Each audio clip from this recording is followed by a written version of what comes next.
Dear students, with today's particular session, we'll talk about various forms of crime. It can be conventional crime and its various forms associated with it, and along with the preventive measures for conventional crimes, followed by various types of white collar crimes, followed by the various forms of it and the preventive measures, and how these white collar crimes impact society in terms of economic growth.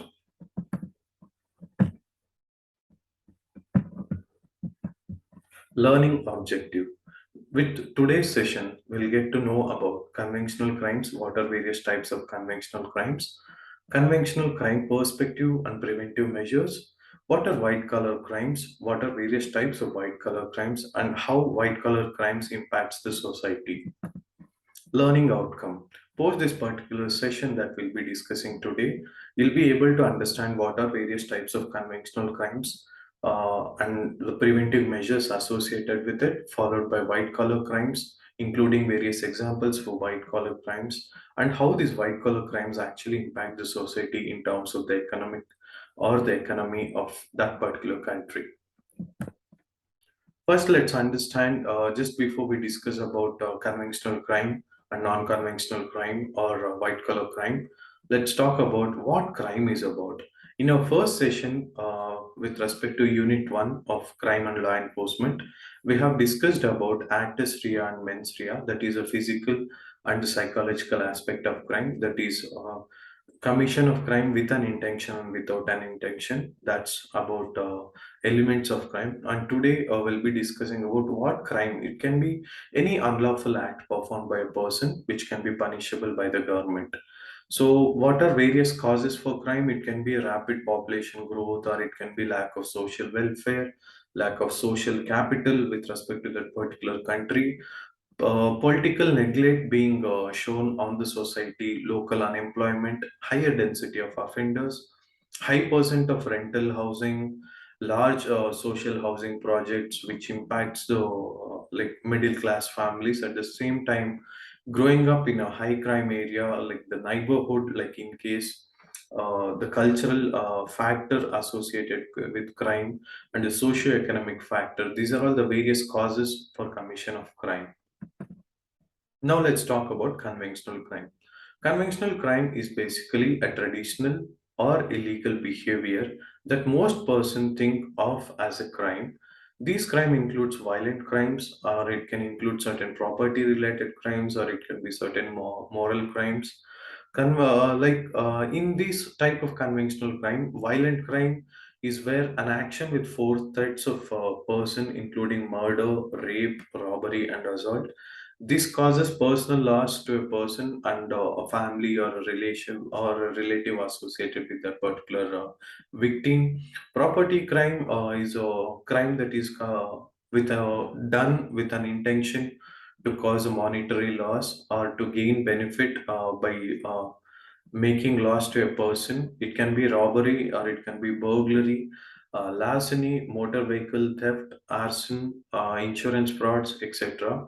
Moral crimes is against to the crime that's being done against the basic ethics. It can be prostitution, it can be illegal gambling, use of illegal drugs, or illegal pornography or child pornography. And cybercrime is another conventional crime which is evolving in a very rapid rate due to an urbanization or modernization in technology, that most of the transactions are being online. So there are chances that cybercrime has increased very drastically over past decade, which has been where the cybercrime people are the criminals associated with these digital crimes are very technically equipped to perform such crimes in online platform. If you can just have a look into it, there are various conventional crimes and pictures associated with it has been posted here. It can be a robbery, or it can be an assault, or it can be theft, or it can be rape, or it can be certain cyber crimes or digital crimes associated with it, or it can be gambling too. traditional crime techniques to that of cybercrime techniques. Reason I have separated traditional or conventional crime to that of cybercrime is that traditional or conventional crime is a direct mode wherein these cyber crimes or digital crimes are in virtual form, wherein the offender will be somewhere, but the crime tends to be made, or the impact that's being caused will be in somewhere, but the amount of impact that's being caused by the criminal conventional crime to that of cyber crime is almost equal. So if you talk about conventional crime, we have burglary, we have deceptive callers, we have extortion of money, we have fraud, identity theft, child exploitation. All these are basic criminal techniques that's being involved. Wherein you talk about digital crime or a cyber crime, we have hacking, wherein a person uses a computer system and gets into a network related to certain organization, and gain some confidential information of that particular organization for a monetary benefit. And phishing, it's a high-tech scam that frequently uses unsolicited messages to deceive people into disclosing their financial and personal identity information. It can be an internet extortion, hacking into and controlling various industry database, just like how the hacking process being done. The same way internet extortion, like getting certain personal information of an individual or an organizational information, you tend to demand for like the offender tend to demand for money using that information as a tool. That's internet extortion. Internet fraud, a broad category of fraud scheme that use one of more components of the internet with defraud prospective victims in order to conduct fraudulent transactions or financial institutions or other parties thereof. Identity theft, the wrongful obtaining and using another person's identity for monetary benefit. This is often seen with respect to getting benefits in terms of insurance or getting in terms of certain economic gain related to that particular person, wherein offender tries to impersonate an existing person in terms of identity. That's where the identity theft takes place.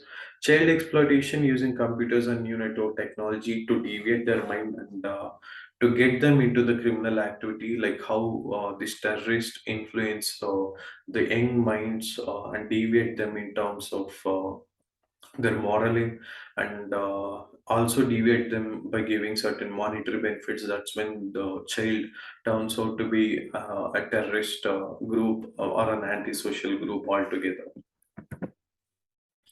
And since we have discussed about conventional crimes like murder, suicide, rape, like whatever types of crime it may be, we do need to think about various preventive measures. In that, first one will be target hardening, wherein you need to think about like what is the crime that's being committed very often, like what are the factors associated with it, so that you can detect what is the main key role like for that particular crime to be happening. So once that is done, second thing that we have to do is the target removal. Once the identification is being made, whatever the key factor associated with the crime, that has to be removed first. So that talks about target removal. Then reducing the means, like for example, if a conventional crime has to take place, we need to reduce whatever the support that is being taken care to commit such crime. So in such case, the third preventive measure will be reducing the means of the crime, especially with conventional crimes. Reducing the payoff, like with respect to this, certain cases, whenever the crime occurs, there are chances they often seek for monetary benefits, and at the same time, you need to make sure that whatever the amount or the savings that's been kept by a person, it has to be secured in terms of certain bank and other things. And so in such cases, reducing payoffs will be a great control. And accessing control, like giving a control for the access, will be an easiest mode of an offender to get into your network to cause certain harm in terms of monetary benefits or in terms of certain conventional crimes.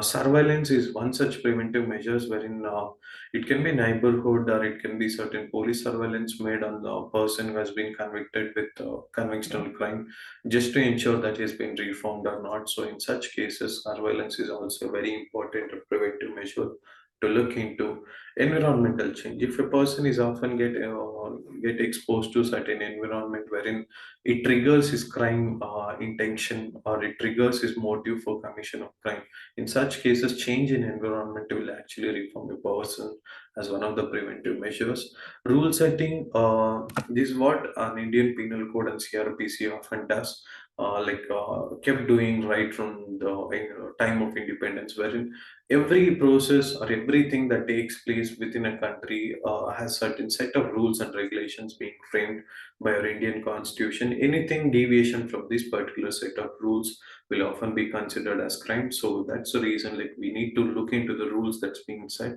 So that's when we can take it forward to be a potential citizen with respect to not committing certain crimes or being an offender for the society. So this rule setting is also an important preventive measure, followed by increasing the chances of being caught, using technology for the purpose of getting criminals being to get caught, and the punishment to be imposed on a quicker note. So that's also a preventive measure, wherein once if an offender is being caught so easily, the second person who wants to commit crime will think about even committing a crime. So that's the key there.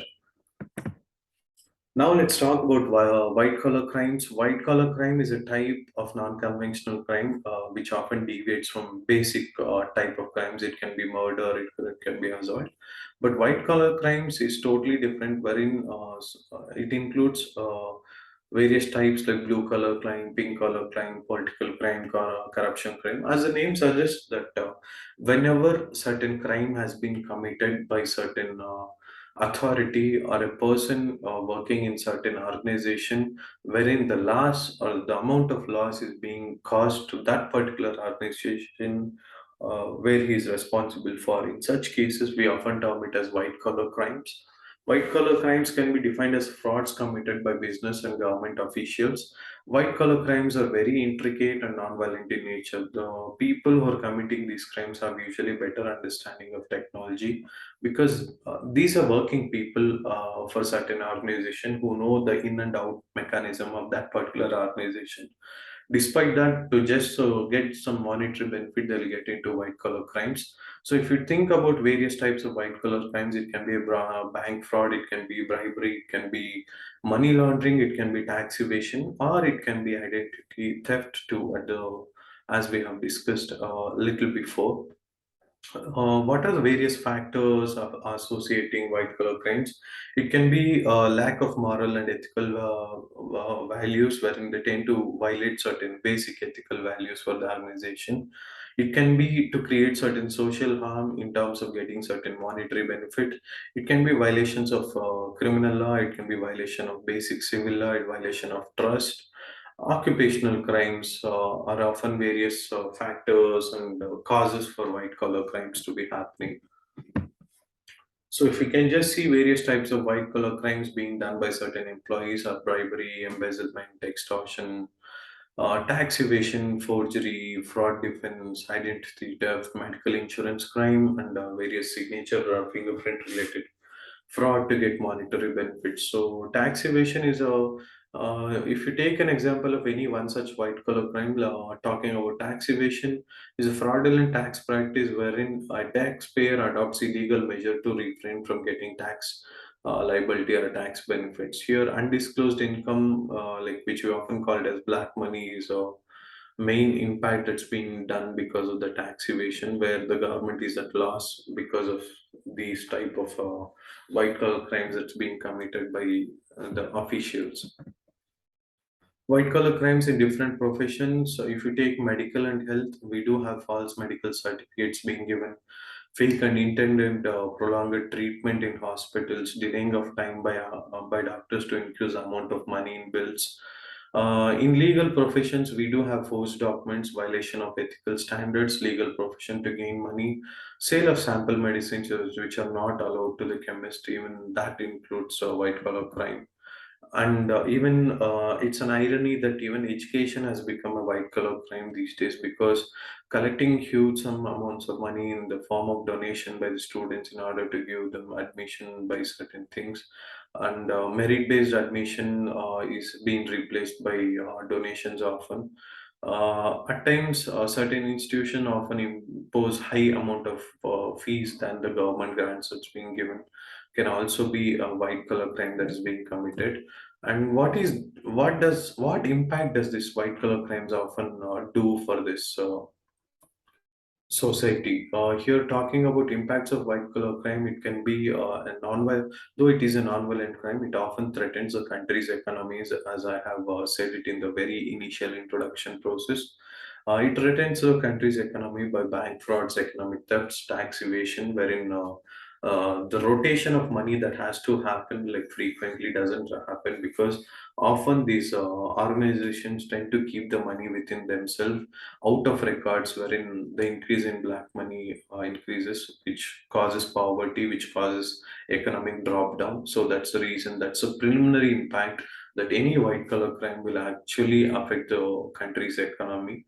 And white collar crimes are the crimes which cause harm to the economy of the country, as we have just discussed. And it only affects the financial status of a country or a person, but it also affects a negative impact on the society.